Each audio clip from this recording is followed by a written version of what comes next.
കഴിഞ്ഞ ഒരു ആഴ്ച അല്ലെങ്കിൽ 2-3 ദിവസം വരെ നിങ്ങൾ പറഞ്ഞ അതേ ഇതിൽ നിൽക്കും അവര്. അത് കഴിഞ്ഞിട്ട് ഇവര് ഒരു വട്ടം എനിക്ക് ഉണ്ടായത്, അതുകൊണ്ട് ഞാൻ പറയണേ, ഇവരിപ്പോ നമ്മളായിട്ട് 4-5 ദിവസം നല്ലപോലെ നിൽക്കും. അത് കഴിഞ്ഞ് വീണ്ടും ഇവര് ആദ്യത്തെ അതേ സ്വഭാവത്തേക്ക് വരും. നമ്മൾ അടിക്കലായാലും ഇപ്പൊ. ഹായ് എവരിവൺ, അപ്പൊ എന്റെ പുതിയൊരു വീഡിയോയിലേക്ക് സ്വാഗതം. അപ്പൊ ഞാൻ ഇന്ന് വന്നിരിക്കുന്നത് കഴിഞ്ഞ 24 മണിക്കൂറായി നമ്മുടെ കേരളം ഉറ്റുനോക്കിക്കൊണ്ടിരുന്നത് ഒരു സംഭവത്തിനാണ്. ഇപ്പോൾ ഒരു വാർത്ത വന്നിരിക്കുന്നത്. മലപ്പുറം താനൂരിൽ നിന്ന് കാണാതായ +2 വിദ്യാർത്ഥിനികളെ ഒടുവിൽ കണ്ടെത്തിയിരിക്കുന്നു. മുംബൈയിൽ നിന്നാണ് ഈ പെൺകുട്ടികളെ കണ്ടെത്തിയിരിക്കുന്നത്. മുംബൈയിൽ നിന്നും ചെന്നൈയിലോട്ടുള്ള യാത്രയിലായിരുന്നു പെൺകുട്ടികൾ. അതിനിടയിൽ ലോണാർവാര റെയിൽവേ സ്റ്റേഷനിൽ അവിടെ വെച്ചുള്ള ചില ഉദ്യോഗസ്ഥരാണ് പെൺകുട്ടികളെ കണ്ടുപിടിച്ചത്. വീട്ടുകാരുടെ ഉപദ്രവം സഹിക്കവയ്യാതെയാണ് നാട് വിട്ടതെന്ന് പെൺകുട്ടികൾ പറയുന്നത്. വീട്ടിലേക്ക് തിരിച്ചു പോകാൻ താല്പര്യമില്ലാത്ത രീതിയിലാണ് അവർ സംസാരിച്ചത്. ഒരു പെൺകുട്ടി സംസാരിക്കുന്ന വോയിസ് ക്ലിപ്പ് ഒക്കെ പുറത്തു വന്നിട്ടുണ്ട്. അതിനെക്കുറിച്ച് നമുക്ക് പിന്നെ സംസാരിക്കാം. അതിനു മുമ്പ് ഈ സംഭവത്തിലെ കുറച്ച് നാൾവഴികളെ കുറിച്ച് എക്സ്പ്ലനേഷൻ ആവശ്യമുണ്ടെന്ന് തോന്നുന്നു. എന്തൊക്കെയാണ് സംഭവിച്ചതെന്ന് വ്യക്തത കിട്ടാത്തവർക്ക് വേണ്ടി കറക്റ്റ് ആയിട്ട് കാര്യങ്ങൾ പറഞ്ഞുതരാം. ഈ കഴിഞ്ഞ ബുധനാഴ്ചയാണ് 2 പെൺകുട്ടികളെയും കാണാതാവുന്നത്. +2 പരീക്ഷ എഴുതാൻ സ്കൂളിലെത്തിയ പെൺകുട്ടികൾ പരീക്ഷ എഴുതാൻ പോലും നിൽക്കാതെ അവിടെ നിന്ന് മുങ്ങുകയായിരുന്നു. ആദ്യം ഇവർ പോകുന്നത് റെയിൽവേ സ്റ്റേഷനിലേക്കാണ്. അവിടെ നിന്നും ഇവർ കോഴിക്കോട്ടേക്ക് ട്രെയിൻ കയറി. കോഴിക്കോട് എത്തിയ ശേഷമാണ് മഞ്ചേരിയിൽ ജോലി ചെയ്യുന്ന എടവന സ്വദേശിയായിട്ടുള്ള റഹീമിനെ പെൺകുട്ടികൾ കാണുന്നത്.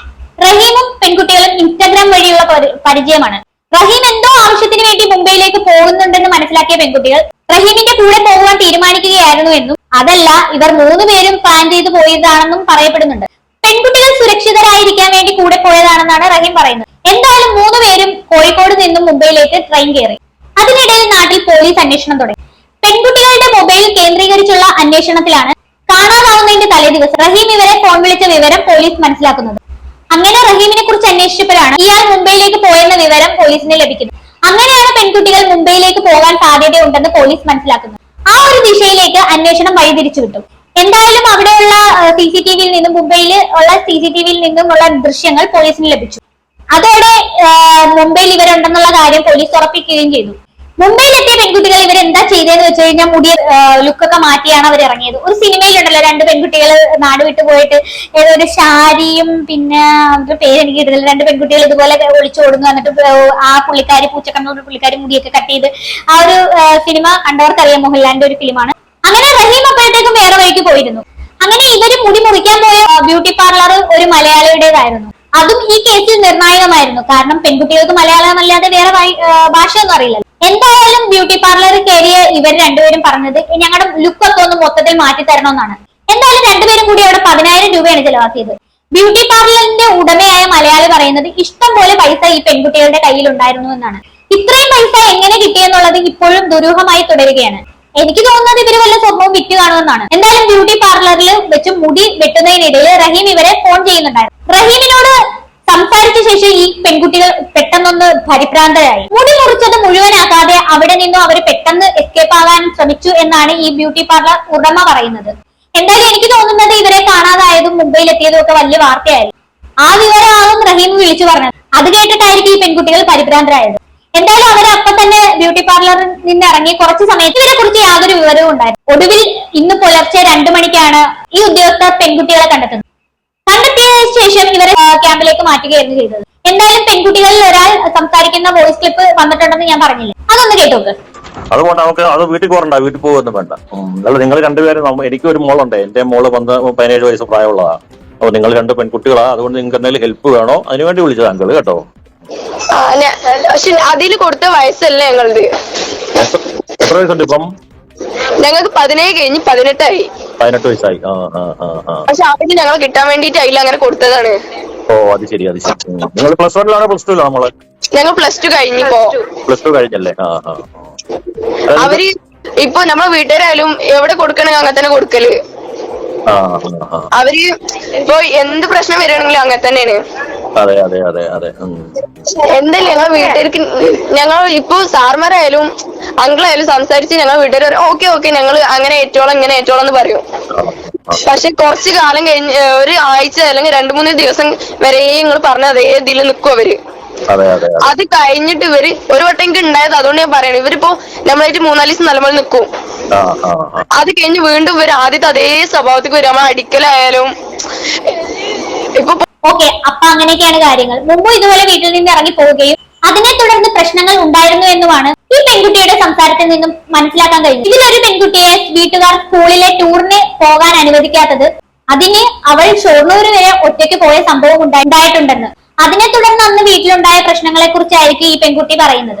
അന്ന് ആദ്യം വീട്ടുകാർ നല്ല രീതിയിലായിരുന്നു സംസാരിച്ചത്. പിന്നീട് കുറച്ചു ദിവസം കഴിഞ്ഞതോടെ വീട്ടുകാരുടെ സ്വഭാവം മാറി, അടിക്കാനും വഴക്ക് പറയാനും തുടങ്ങി. ഈ പ്രാവശ്യവും അങ്ങനെയൊക്കെ തന്നെയായിരിക്കും സംഭവിക്കുക. തിരിച്ചു വീട്ടിലേക്ക് പോവുകയാണെങ്കിൽ ആദ്യം നല്ല രീതിയിൽ സ്നേഹമൊക്കെ കാണിക്കും, പിന്നീട് കുറച്ചുനാൾ കഴിയുമ്പോഴത്തേക്ക് ഉപദ്രവിക്കാനും അടിക്കാനും ഒക്കെ തുടങ്ങുമെന്നൊക്കെയാണ് ഈ പെൺകുട്ടി പറയുന്നത്. വീട്ടിലേക്ക് ഒട്ടും പോകാൻ താല്പര്യമില്ലാത്ത രീതിയിലാണ് ഈ പെൺകുട്ടികൾ സംസാരിക്കുന്നത്. എന്തായാലും ഇവർക്ക് വീട്ടിൽ വെച്ച് ഒരുപാട് ബുദ്ധിമുട്ടുകൾ നേരിട്ടിട്ടുണ്ടോ എന്നുള്ള തെളിവുകളൊന്നും നമ്മുടെ കയ്യിൽ ഇപ്പൊ ഇല്ല. പക്ഷെ ഈ പെൺകുട്ടിയുടെ അയൽക്കാരി എന്ന് പറഞ്ഞുകൊണ്ട് ഒരാൾ ഈ വീഡിയോയുടെ അടിയിൽ വന്നൊരു കമന്റ് ചെയ്തിട്ടുണ്ട്. ഏത് വാർത്തയാണെന്നറിയാം, ഇതുമായി ബന്ധപ്പെട്ട ഒരു വാർത്തയുടെ കമന്റ് ബോക്സിലാണ് ഈ കമന്റ് കണ്ടത്. അതിൽ ഇവര് ചിലർ കാര്യങ്ങളൊക്കെ പറയുന്നുണ്ട്.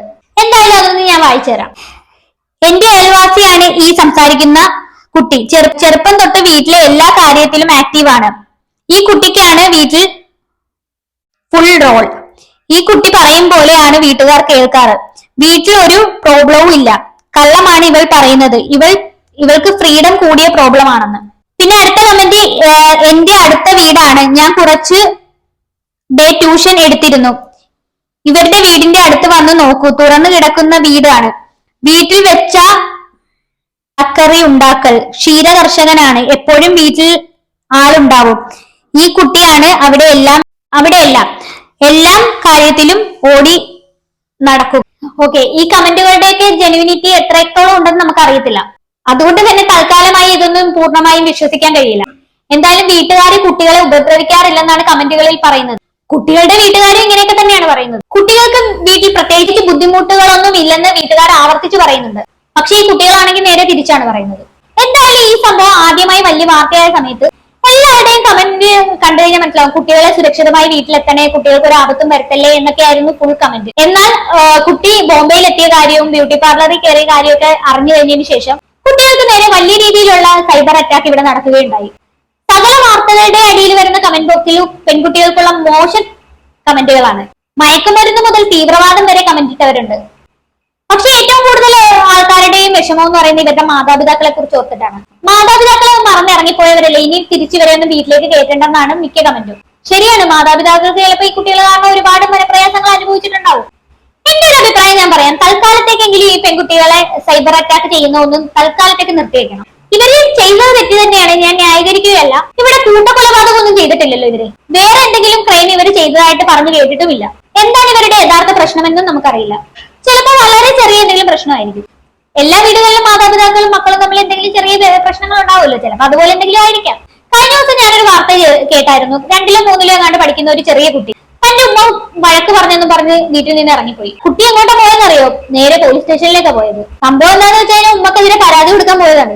4-5 കിലോമീറ്ററോളം നടന്നാണ് പോലീസ് സ്റ്റേഷനിലേക്ക് പോയത്. പക്ഷെ പോലീസ് സ്റ്റേഷനിന് പകരം എത്തിയത് ഫയർഫോഴ്സിന്റെ അടുത്തേക്കാണ്. ഇത് ഞാൻ വെറുതെ പറഞ്ഞൊന്നും അല്ല കേട്ടോ, ഉണ്ടായ സംഭവം. ഇതൊക്കെ ന്യൂസിൽ വന്നതായിരുന്നു. അപ്പൊ ഞാൻ പറഞ്ഞു വന്നതെന്ന് വെച്ചാൽ ചെറിയ എന്തെങ്കിലും നിസ്സാര പ്രശ്നമായിരിക്കും. ഇപ്പൊ എന്തായാലും കുട്ടികളെ ഒന്നും പറയാൻ പറ്റാത്ത അവസ്ഥയാണ്. മൊബൈൽ ഫോൺ കൊടുത്തില്ലെങ്കിൽ വരെ കംപ്ലൈന്റ് ആണ്. മൊബൈൽ ഫോൺ കൊടുക്കാത്തതിനും ടിവിയുടെ റിമോട്ട് കൊടുക്കാത്തതിനും ഒക്കെ ആത്മഹത്യ ചെയ്യുന്ന രീതിയിലുള്ള പിള്ളേരാണ് ഇപ്പോൾ ഉള്ളത്. അതുപോലത്തെ എത്ര ന്യൂസ് നമ്മൾ കേട്ടിരിക്കുന്നു.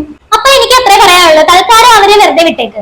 കൂടെ നിന്ന് അവരെ ആശ്വസിപ്പിക്കുക എന്ന് മാത്രമാണ് എനിക്ക് തൽക്കാലം പറയാനുള്ളത്. എനിക്ക് വേണമെങ്കിൽ ഈ പെൺകുട്ടികളെ ട്രോളാം, അവര് 4 തെറി പറയാം. ഭൂരിഭാഗം പേരും ആഗ്രഹിക്കുന്നതും അത് തന്നെയാണ്. ശരിക്കും പറഞ്ഞാൽ അങ്ങനെ ചെയ്യാൻ എനിക്ക് തോന്നുന്നില്ല. തൽക്കാലം ഈ പെൺകുട്ടികളുടെ കൂടെ നിൽക്കാൻ തന്നെയാണ് എനിക്ക് തോന്നുന്നത്. ലൈഫിൽ ഏറ്റവും പ്രധാനപ്പെട്ട ഒരു പരീക്ഷ നടക്കുന്ന ആ ഒരു സമയത്ത് തന്നെ ഇവരെ നാടുവിടാൻ തീരുമാനിച്ചെങ്കിൽ അവരെ വല്ലാണ്ട് അലട്ടിയ എന്തെങ്കിലും പ്രശ്നം ഉണ്ടാവും എന്നാണ് എനിക്ക് തോന്നുന്നത്. സോ കൂടുതൽ വിവരങ്ങൾ അറിയുന്നത് വരെയും അവരെ വെറുതെ വിടുക. പിന്നെ തിന്നിട്ട് എല്ലിന്റെ ഇടയിൽ കയറിയതിന്റെ പ്രശ്നമാണെങ്കിൽ ഇവരെ ട്രോളാനും ഇവർക്കെതിരെ സംസാരിക്കാനും ഞാൻ തന്നെ മുന്നിലുണ്ടാവും. എന്തായാലും കുട്ടികളെ കണ്ടുകിട്ടിയെന്ന് അറിഞ്ഞപ്പോഴുള്ള ഒരു പെൺകുട്ടിയുടെ അച്ഛന്റെ പ്രതികരണം അത് വന്നിട്ടുണ്ട്, നമുക്ക് കേട്ടു നോക്കാം. ഏറെ നേരത്തെ ശ്രമത്തിനൊടുവിൽ ആ കുട്ടികളെ അങ്ങനെ കണ്ടെത്തിയിരിക്കുകയാണല്ലേ? അയ്യോ, വളരെയധികം നന്ദിയുണ്ട്. ഇതിനോട് പ്രവർത്തിച്ചാൽ എന്താണെന്ന് പറയാമെന്ന് എനിക്കറിയില്ല. നമ്മൾ കണ്ടുകെട്ടിയതിൽ വളരെയധികം എനിക്ക് ഈ സാറുമാരോടും താന്നൂരിലെ ഏറ്റവും കൂടുതൽ സഹകരിച്ച എല്ലാ നാട്ടുകാരും സാറുമാരും വളരെയധികം അവരെല്ലാം കഷ്ടപ്പെട്ട് അതിൻ്റെ കൂടെ പ്രവർത്തിച്ച എല്ലാവരോടും എനിക്ക് വളരെ നന്ദിയുണ്ട്. എത്രയും പെട്ടെന്ന് എൻ്റെ മോളൊന്നും എത്തി കിട്ടിയാൽ മതി എന്നുള്ളത് എനിക്ക് പറയാനുള്ളൂ. മോളോട് സംസാരിച്ചോ? മോളോട് സംസാരിച്ചില്ല. എന്തായാലും അളിയൻ്റെ ഫോണിൽ ഇങ്ങനെ കാണിച്ചു മോളോട് വരാൻ വേണ്ടി ഞാൻ പറഞ്ഞിട്ടുണ്ട് മോളോട് വരാൻ. അച്ഛനൊന്നും ചെയ്തൊന്നും പറയില്ല മോളെ ഒന്നും വേണ്ട എത്തി കിട്ടിയാൽ ഞാൻ പറഞ്ഞിട്ടുണ്ട് മോളോട്. ഭക്ഷണം കഴിച്ചിരുന്നോ? മോഹം എന്താ അറിയില്ല, മോള് കഴിച്ചോന്നൊന്നും അറിയില്ല. നിങ്ങൾ കഴിച്ചോ? ആ ഞാൻ ഭക്ഷണം കഴിച്ചു. ഏതായാലും വളരെ സുരക്ഷിതമായി തന്നെയാണ് മോള്. ഇതിന്റെ കൂടെ ഒരുപാട് ആളുകൾ കഷ്ടപ്പെട്ടിട്ടുണ്ട്. ഇതിന്റെ അവർക്കൊക്കെ ഒരുപാട് നന്ദിയുണ്ട്. ഒരുപാടുണ്ട്, എങ്ങനെ പറയണമെന്ന് എനിക്കറിയില്ല. എല്ലാവരോടും ഇവിടെ സാറന്മാർ ഇതിന്റെ പുറകെ ഒരുപാട് കഷ്ടപ്പെട്ടിട്ടുണ്ട്. ഇതിന്റെ ഇടയിലെ ചാനലുമാർ എല്ലാവരും കൂടുതൽ പറഞ്ഞു കഴിഞ്ഞാൽ എനിക്ക് പറയാനുള്ള വേറെ ഒന്നും പറയാനില്ല. അവർ കൂടുതൽ എന്ത് പറയണമെന്ന് എനിക്കറിയില്ല. എനിക്ക് എന്ത് പറഞ്ഞാലും അതിനൊരു ഇതല്ല, വാക്കുകൾ കൊണ്ടൊന്നും പറഞ്ഞാൽ തീരുന്നതല്ല. എൻ്റെ ജീവിതത്തിൽ ഈ ജന്മത്തിൽ എനിക്ക് ഒന്നും കൂടുതൽ ഞാൻ അനുഭവിക്കും. നിങ്ങൾ ഒരുപാട് സമയമായി സ്റ്റേഷന്റെ മൂലയിൽ നിൽക്കുന്നത് കാണുന്നുണ്ടായിരുന്നു. എപ്പോൾ വന്നതാ ഈ സ്റ്റേഷനിൽ? ഞാൻ ഇവിടെ തന്നെ കിടക്കുകയായിരുന്നു. അവിടെ ഞാൻ വീട്ടിൽ പോയി കിടന്ന് ഉറക്കം വരാത്ത കാരണം കൊണ്ട് ഞാൻ വീട്ടിലാണെങ്കിൽ ഭാര്യ മറ്റുള്ളവരമ്മ എല്ലാവരോടും വിഷമിച്ചിരിക്കുക. വീട്ടിൽ എനിക്കവിടെ ഉറക്കം വരുന്നില്ല. അവിടെ അങ്ങോട്ട് ഇവിടെ വന്ന പിന്നെ അളിയ അവിടെ ഉണ്ട്. അപ്പോ കേട്ടില്ലേ, മകളെ കാണാതായതിന്റെ വിഷമത്തിൽ ഊണും ഉറക്കവും നഷ്ടപ്പെട്ട ഒരു അച്ഛന്റെ വാക്കുകളാണത്. എന്തായാലും നമ്മുടെ പോലീസിന്റെയും മറ്റ് സന്നദ്ധ പ്രവർത്തകരുടെയും മികച്ച ഇടപെടൽ കൊണ്ട് മാത്രമാണ് ഈ മക്കളെ തിരിച്ചു കിട്ടിയത്. അതിന്റെ ഒരു ആശ്വാസത്തിലാണ് അദ്ദേഹം. ഇനി ഈ പെൺകുട്ടികൾക്ക് ആവശ്യമായ കൗൺസിലിംഗ് നൽകുക, അവരുടെ കൂടെ നിൽക്കുക, അത് മാത്രമാണ് ഇനി മാതാപിതാക്കൾക്ക് ചെയ്യാനുള്ളത്. അല്ലാതെ ഇപ്പൊ ആരെയും ഇവിടെ കുറ്റം പറഞ്ഞിട്ട് കാര്യമില്ല. ശരിക്കും പറഞ്ഞു കഴിഞ്ഞാൽ മാതാപിതാക്കളും മക്കളും തമ്മിലുള്ള ഒരു ജനറേഷൻ ഗ്യാപ്പ് എന്ന് പറഞ്ഞു കഴിഞ്ഞാൽ വളരെ വലിയ രീതിയിൽ കൂടിയിട്ടുണ്ട്. ഇൻസ്റ്റാഗ്രാമും ഫേസ്ബുക്കും മാത്രമല്ല ഞാൻ പറഞ്ഞത്, മൊത്തത്തിലുള്ള ടെക്നോളജിയാണ്. എന്തായാലും എന്ത് പ്രശ്നമായാലും ഒരു ജനറേഷനെ കുറ്റപ്പെടുത്താതെ അതിലേക്ക് ഇറങ്ങുന്ന ആ സാഹചര്യങ്ങളെയും പറയാം. അവർക്ക് കിട്ടുന്ന പാരന്റിങ്ങും ഇതൊക്കെ കണക്കിലെടുക്കേണ്ട കാര്യമാണ്. കുറച്ചു കാലങ്ങളായി ഏറ്റവും കൂടുതൽ ഇഷ്ടപ്പെടാത്ത ഒരു ജനറേഷൻ എന്ന് പറയുന്നത് ഈ 2K കിഡ്സ് എന്ന് പറയുന്നത്. അതിൽ അതിന്റേതായ കാരണങ്ങളും ഉണ്ട്. ശരിക്കും പറഞ്ഞാൽ പറയേണ്ട കാര്യങ്ങൾ എന്തായാലും പറയണം. എല്ലാ ജനറേഷനുകളിലും അതിന്റേതായ പ്രശ്നങ്ങൾ ഉണ്ടായിരുന്നു എന്നുള്ളത് നമ്മൾ മനസ്സിലാക്കണം. ഒരു ജനറേഷനും അത്ര വലിയ പുണ്യാളന്മാരായിരുന്നില്ല എന്ന് ഓർത്താൽ മതി. ഈ 2K കിഡ്സിലും നല്ലവരായ എത്രയോ കുട്ടികളുണ്ട്. ബാക്കി വഴിതെറ്റി പോകുന്ന കുട്ടികളെ നേർവഴിക്ക് നടത്തേണ്ടത് നമ്മുടെ എല്ലാവരുടെയും ഉത്തരവാദിത്തമാണെന്ന് നമ്മൾ ഓർക്കണം. ചിലപ്പോൾ അവർ പറഞ്ഞ അനുസരിച്ചൊന്നും വരില്ല. അതൊക്കെ നമുക്കാണെങ്കിലും ഉപദേശം അലർജിയാണല്ലോ ഈ കൗമാരപ്രായത്തിലൊക്കെ. പ്രത്യേകിച്ച് ഞാൻ പറഞ്ഞ എന്താണെന്ന് എല്ലാവർക്കും മനസ്സിലാവുമെന്ന് വിചാരിക്കുന്നു. എന്തായാലും ഈ കുട്ടികൾ ഒളിച്ചോടി പോയതിന് പിന്നിൽ എന്തെങ്കിലും ദുരൂഹത ഉണ്ടോ എന്ന് കൂടുതൽ വ്യക്തതകൾ വരണം. അതിനനുസരിച്ച് മാത്രമേ ഇനി ബാക്കി കാര്യങ്ങൾ സംസാരിക്കാൻ പറ്റൂ. അപ്പൊ എന്താണ് ഇത് കേട്ടിട്ട് നിങ്ങൾക്ക് തോന്നുന്നത് താഴെ കമന്റ് ബോക്സിൽ കമന്റ് ചെയ്യുക. അപ്പൊ അടുത്ത ഒരു വീഡിയോയിൽ കാണുന്നത് വരെ ബൈ ബൈ.